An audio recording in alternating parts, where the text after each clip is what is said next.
আমার মদের ছোট্ট ছাদ বাগানে আজ আপনাদের নিয়ে চলে এসেছি। দেখেই বুঝতে পারছেন এটা একটা বট গাছ। এই বট গাছটা জানেন, আমার একটা পেয়ারা গাছের টবের গোড়ায় আগাছা পরিষ্কার করতে গিয়ে হঠাৎ দেখি এই দুষ্টু বট গাছটা জন্মেছে।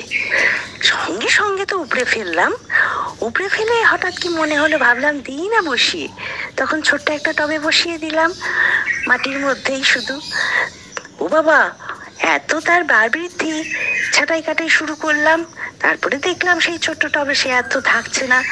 তখন এই থালা টবে একটু মাটি, বালি, কোকোবিট, ভার্মিকম্পোস্ট, বোনডাস্ট ইত্যাদি দিয়ে একটু যত্ন করে বসিয়ে দিলাম।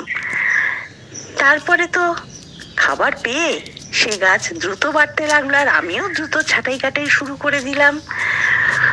এমনি করতে করতে দেখুন আজকে কত ঝুড়ি নামিয়ে সে বটবৃক্ষর বনসাই হয়ে গেছে।